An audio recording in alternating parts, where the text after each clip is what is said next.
ಮಂಡ್ಯದಲ್ಲಿ ಜೆಡಿಎಸ್ ಅಭ್ಯರ್ಥಿ ಬದಲಾವಣೆ ಗೊಂದಲ ವಿಚಾರಕ್ಕೆ ಸಂಬಂಧಪಟ್ಟಂತೆ ಈಗಾಗಲೇ ಶಾಸಕ ಎಂ ಶ್ರೀನಿವಾಸ್ಗೆ ಟಿಕೆಟ್ ಘೋಷಣೆಯಾಗಿದೆ. ಶ್ರೀನಿವಾಸ್ಗೆ ಟಿಕೆಟ್ ಘೋಷಿಸಿದ್ರೂ ಕೂಡ ಗೊಂದಲ ಸೃಷ್ಟಿಯಾಗಿದೆ. ಮನ್ಮೂಲ ಅಧ್ಯಕ್ಷ ರಾಮಚಂದ್ರ ವಿರುದ್ಧ ಗೊಂದಲ ಸೃಷ್ಟಿ ಮಾಡಿದ ಆರೋಪ ಕೇಳೋಕೆ ಸಿಕ್ಕಿದೆ. ಮಂಡ್ಯ ಜಿಲ್ಲಾ ಪಂಚಾಯತ್ ಮಾಜಿ ಸದಸ್ಯ HN ಯೋಗೀಶ್ ಈ ಬಗ್ಗೆ ಕಿಡಿಕಾರಿದ್ದಾರೆ.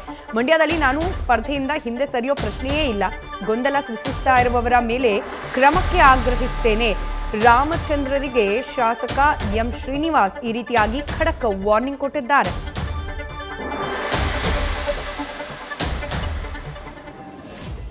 ಖಂಡಿತವಾಗಿ ಇವತ್ತು ನಮ್ಮ ಪಕ್ಷದ ವರಿಷ್ಠರು ಕೂತು 93 ಅಭ್ಯರ್ಥಿಗಳನ್ನ ಘೋಷಣೆ ಮಾಡಿದ್ದಾರೆ. ಅದರಲ್ಲಿ ಎಲ್ಲ ಶಾಸಕರು ಇಬ್ಬರನ್ನು ಬಿಟ್ಟು ಎಲ್ಲ ಶಾಸಕರಿಗೂ ಟಿಕೆಟ್ನ ಕನ್ಫರ್ಮ್ ಮಾಡಿದ್ದಾರೆ. ಜೊತೆಗೆ ಯಾರ್ಯಾರಿದ್ದರೂ ಅವ್ರಿಗೂ ಟಿಕೆಟ್ಗಳು ಕನ್ಫರ್ಮ್ ಮಾಡಿದ್ದಾರೆ. ಅದಾದ ನಂತರ ಅಭ್ಯರ್ಥಿಗಳಿಗೆ ಟ್ರೈನಿಂಗ್ ಕೂಡ ಕೊಟ್ಟಿದ್ದಾರೆ. ಅಲ್ಲಿ ಮೀಟಿಂಗ್ಗಳು ಮಾಡಿದ್ದಾರೆ. ಪಕ್ಷದ ಕಚೇರಿಯಲ್ಲಿ ಯಾವ ರೀತಿ ಚಾಲನೆ ಕೊಡಬೇಕು, ಯಾವ ರೀತಿ ಪಂಚರತ್ನ ಮನೆ ಮನೆಗೆ ತೊಗೋಬೇಕು, ಯಾವ ರೀತಿ ಮುಂದಿನ ದಿನಗಳಲ್ಲಿ ನಾವು ಕೆಲಸ ಮಾಡಬೇಕಾಗತ್ತೆ ಅನ್ನೋ ಒಂದು ಎಲ್ಲ ಇನ್ಸ್ಟ್ರಕ್ಷನ್ನ ಅಭ್ಯರ್ಥಿಗಳು ಕೊಟ್ಟಿದ್ದಾರೆ. ಅಭ್ಯರ್ಥಿಗಳು ಬಿಟ್ಟು ಬೇರೆ ಯಾರನ್ನೂ ಅಲ್ಲಿ ಕರೆದಿರಲ್ಲ. ಸೊ ಇವತ್ತು ಮಂಡ್ಯದಲ್ಲಿ ಅಭ್ಯರ್ಥಿ ಘೋಷಣೆ ಆದಮೇಲೆ ನಾವು 3 ಜನ ಜೊತೆಗೆ 4 ಜನ ಇದ್ದು ಅದ್ರಲ್ಲಿ ನಾವು 3 ಜನ ಟಿಕೆಟ್ ಘೋಷಣೆ ಆದಮೇಲೆ ನಾವು ಅದ್ರ ಮೇಲೆ ಜೊತೆಲಿ ಕೆಲಸ ಮಾಡ್ಕೊ ಹೋಗ್ತಾಯಿದ್ವಿ. ಆದರೆ ಒಬ್ಬರು ಯಾರೋ ಕ್ರಿಯೇಟ್ ಮಾಡ್ತಾಯಿದ್ದಾರೆ. ಅದನ್ನು ನಾವು ನೆನ್ನೆ ಮಾಡಿ ಬಂದಿರುವಂಥ ಕಾರ್ಯಕ್ರಮವನ್ನು ಪ್ರತಿ ಅದ್ದೂರಿಯಾಗಿ ಕಾರ್ಯಕ್ರಮ ನಡೆಸ್ಕೊಟ್ಟಿದ್ದಾರೆ. ಅಲ್ಲಿರುವಂಥ ಸ್ಥಳೀಕರಾಗಿ ನಾವು ಯಾವುದೇ ಹಣವನ್ನು ಕೊಡದೆ ಅವರೇ ವಾಲಂಟ್ರಿಯಾಗಿ ತಿಂಡಿ ಇರ್ಬೋದು, ಊಟ ಇರ್ಬೋದು, ಅಲ್ಲಿರುವಂಥ ಎಲ್ಲ ವ್ಯವಸ್ಥೆ ಇರುವನ್ನು ಮಾಡಿ ಅದ್ದೂರಿಯಾಗಿ ಕಾರ್ಯಕ್ರಮವನ್ನು ಮಾಡಿಕೊಡ್ತಾ ಇದ್ದಾರೆ. ಆದರೆ ಇವತ್ತೆಲ್ಲೋ ಅದೇ ಗ್ರಾಮಕ್ಕೆ ತೆರಳಿ ಮಾಡೋದು ಅದು ಏನಕ್ಕೆ ಅಂತ ನನಗೆ ಗೊತ್ತಾಗ್ತಾ ಇಲ್ಲ. ಇವತ್ತು ಕುಮಾರಣ್ಣನ ಮನೆ ಕರ್ಕೊ ಹೋಗ್ತಾ ಇದ್ದಾರಾ ಇಲ್ಲ ಪಕ್ಷವನ್ನು ಡ್ಯಾಮೇಜ್ ಮಾಡೋಕೆ ಕೊಟ್ಟಿದ್ರೆ ಗೊತ್ತಿಲ್ಲ. ಇದು ಪಕ್ಷ ಡ್ಯಾಮೇಜ್ ಮಾಡ್ದಂಗೆ ಯಾಕೆ ಗೊಂದಲಗಳನ್ನು ಕ್ರಿಯೇಟ್ ಮಾಡ್ತಾರೆ ಗೊತ್ತಿಲ್ಲ. ಅವರಿಗೆ ಈ ಮೂಲಕ ತಿಳಿಸುವಂತೆ ಜಾತ್ಯತೀತ ಜನತಾದಳ ಶಿಸ್ತಿನ ಪಕ್ಷ ಅದು ವರಿಷ್ಠರು ಎಲ್ಲ ಕುಳಿತು ಚರ್ಚೆ ಮಾಡಿ ನಮಗೆ 4ನೇ ಬಾರಿ ಸೀಟನ್ನು ಅನೌನ್ಸ್ ಮಾಡಿದ್ದಾರೆ.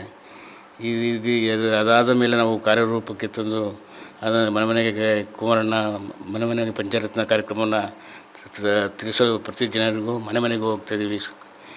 ಮನೆಯಲ್ಲಿ ಹೆಂಗಸರಿರ್ಬೋದು, ಗಂಡಸರಿರ್ಬೋದು, ಯಾರೇ ಇರಲಿ ಏನೋ ಭೇಟಿ ಮಾಡಿ ಮನೆಗೆ ದೇಹ ಧೋರಣೆಗಳನ್ನು ತಿಳಿಸ್ತಾ ಬಂದೀವಿ. ಈ ಮಧ್ಯೆ ಅನೇಕ ಸಾರಿ ನಮ್ಮ ಸಭೆಗಳನ್ನ ಕರೆದು ಸಭೆಯಲ್ಲಿ ಇನ್ಸ್ಟ್ರಕ್ಷನ್ ಸಹ ಕೊಟ್ಟಿದ್ದಾರೆ. ಕುಮಾರಸ್ವಾಮಿ ವಾರ್ಡ್ ರೂಮಿಂದ ಇವ್ರನ್ನೂ ಕಳಿಸಿದ್ದಾರೆ. ಅದೇ ಅವರ ಅತಿಥಿಗಳನ್ನ ಇಲ್ಲಿ ಬಂದು ಸಭೆ ಮಾಡಿ ಅವ್ರ ನಂಬರ್ಗಳನ್ನ ತಗೋಬೇಕು ಅಂತೇಳಿ. ಆದರೂ ಸಹ ಇತ್ತೀಚೆಗೆ ನನ್ನ ಪ್ರಚಾರ ಯಾವಾಗ ಜಾಸ್ತಿ ಆಯಿತು ಕೆಲವರು ಬೇಕು ಅಂತ ಒಂದು ಕನ್ಫ್ಯೂಷನ್ ಉಂಟು ಮಾಡ್ತಿರ್ತಾರೆ ಜನರಲ್ಲಿ, ಮನಸ್ಸಿನಲ್ಲಿ ಕಸಿವಿಸಿಯನ್ನು ಉಂಟು ಮಾಡ್ತಿರ್ತಿದ್ದಾರೆ. ಅವರು ಈ ರೀತಿ ಮಾಡೋದಾದರೆ ನಾನು ವರಿಷ್ಠರಿಗೆ ಹೇಳಿ ಶಿಸ್ತಿನ ಕ್ರಮವನ್ನು ಕೈಗೊಳ್ಳಬೇಕು ಅಂತೇಳಿ ಅಭಿಪ್ರಾಯಪಡಿಸ್ತೇನೆ. ಮತ್ತಷ್ಟು ಡೀಟೇಲ್ಸ್ ನಮ್ಮ ಪ್ರತಿನಿಧಿ ನಂದೀಶ್ ನೀಡ್ತಾ ಹೋಗ್ತಾರೆ. ದೂರವಾಣಿ ಸಂಪರ್ಕದಲ್ಲಿದ್ದಾರೆ. ನಂದೀಶ್, ಈಗ ಟಿಕೆಟ್ ಘೋಷಣೆ ಆಗಿದೆ, ನಾನೇ ಅಭ್ಯರ್ಥಿ ಅನ್ನೋದು ಖಡಾಖಂಡಿತವಾಗಿದೆ, ಟ್ರೈನಿಂಗ್ ಕೊಟ್ಟಿದ್ದಾರೆ, ಎಕ್ಸೆಟ್ರಾ. ಆದರೆ ಈ ನಡುವೆ ರಾಮಚಂದ್ರ ಅವ್ರು ನಡ್ಕೊಳ್ತಾ ಇರೋದು ಸರಿಯಲ್ಲ ಅನ್ನೋ ಆರೋಪವನ್ನು ಮಾಡ್ತಿದ್ದಾರೆ. ಬಟ್ ಈ ಗೊಂದಲ ಬೇಸಿಕಲಿ ಯಾಕೆ ಅಂತ ಹೇಳಿ, ಏನಾಗ್ತಿದೆ ಕ್ಷೇತ್ರ ವ್ಯಾಪ್ತಿಯಲ್ಲಿ ಜೆಡಿಎಸ್ ಟಿಕೆಟ್ ವಿಚಾರಕ್ಕೆ ಸಂಬಂಧಪಟ್ಟಂತೆ ಅಂತ? ಖಂಡಿತ ಸ್ಮಿತಾ, ಈಗಾಗಲೇ JDS 93 ಅಭ್ಯರ್ಥಿಗಳ ಒಂದು ಘೋಷಣೆಯನ್ನ ಮಾಡಲಾಗಿದೆ. ಆ ನಿಟ್ಟಿನಲ್ಲಿ ಈಗಾಗಲೇ ಎಲ್ಲ ಅಭ್ಯರ್ಥಿಗಳು ಕೂಡ ತಮ್ಮ ಪ್ರಚಾರ ಕಾರ್ಯವನ್ನ ಆರಂಭಿಸಿದ್ದಾರೆ. ಅದೇ ನಿಟ್ಟಿನಲ್ಲಿ ಮಂಡ್ಯ ಕ್ಷೇತ್ರದ ಹಾಲಿ ಶಾಸಕರು ಮತ್ತೆ ಮುಂದಿನ ಚುನಾವಣೆಯ ಅಭ್ಯರ್ಥಿಯಾಗಿರುವಂತಹ ಎಂ ಶ್ರೀನಿವಾಸ್ ರವರು ಈಗಾಗಲೇ ಮನೆ ಕುಮಾರಣ್ಣ ಎಂಬ ಕಾರ್ಯಕ್ರಮದ ಮೂಲಕ ಪಂಚರತ್ನ ಯೋಜನೆಗಳೇನಿದೆ ಆ ಯೋಜನೆಗಳನ್ನ ಪ್ರತಿಯೊಬ್ಬರಿಗೂ ತಿಳಿಸುವಂತ ಕೆಲಸವನ್ನ, ಜನರಿಗೆ ಅರಿವು ಮೂಡಿಸುವಂತ ಕೆಲಸವನ್ನ ಶಾಸಕ ಎಂ ಶ್ರೀನಿವಾಸ್ ರವರು ಕೂಡ ಮಾಡ್ತಾ ಇರುವಂತದ್ದು. ಅವರಿಗೆ ಓದಲ್ಲೆಲ್ಲ ಅಭೂತಪೂರ್ವ ಬೆಂಬಲವೂ ಕೂಡ ಸಿಗ್ತಾ ಇದೆ, ಅಂದ್ರೆ ಉತ್ತಮ ರೆಸ್ಪಾನ್ಸ್ ಸಿಗ್ತಾ ಇದೆ. ಅದರ ನಡುವೆ ಇದೀಗ ಮನ್ಮೂಲ್ನ ಏನು ಅಧ್ಯಕ್ಷ ಆಗಿರುವಂತಹ ರಾಮಚಂದ್ರ ಇದ್ದಾರೆ, ಅವರು ಎಲ್ಲ ಒಂದ್ ಕಡೆ ಗೊಂದಲವನ್ನ ಸೃಷ್ಟಿ ಮಾಡ್ತಾ ಇರುವಂತದ್ದು. ಅಂದ್ರೆ ಎಂ ಶ್ರೀನಿವಾಸ್ ರವರು ಎಲ್ಲೆಲ್ಲಿ ಪ್ರಚಾರವನ್ನ ಮಾಡ್ತಾ ಇದ್ದಾರೆ ಆ ಊರುಗಳಿಗೆ ಅವ್ರು ಹೋದ ಬಳಿಕ 1-2 ದಿನಗಳ ಬಿಟ್ಟು ಆ ಒಂದು ಹಳ್ಳಿಗಳಿಗೆ ಹೋಗುವಂತದ್ದು, ಅಲ್ಲಿ ಮನೆ ಪ್ರಚಾರವನ್ನ ಮಾಡುವಂತದ್ದು, ಅಂದ್ರೆ ಎಲ್ಲ ಒಂದ್ ಕಡೆ ಟಿಕೆಟ್ ಬದಲಾವಣೆ ಆಗುತ್ತೆ ಎಂಬ ಮೂಲಕ ಗೊಂದಲವನ್ನ ಸೃಷ್ಟಿ ಮಾಡ್ತಾ ಇರುವಂತದ್ದು. ಇದು ಎಲ್ಲ ಒಂದ್ ಕಡೆ ಶಾಸಕ ಎಂ ಶ್ರೀನಿವಾಸ್ ಮತ್ತು ಅವರ ಅಳಿಯರಾದಂತಹ ಜಿಲ್ಲಾ ಪಂಚಾಯತ್ನ ಮಾಜಿ ಸದಸ್ಯರು ಯೋಗೇಶ್ ರವರ ಒಂದು ಆಕ್ರೋಶಕ್ಕೂ ಕೂಡ ಕಾರಣ ಆಗಿರುವಂತದ್ದು.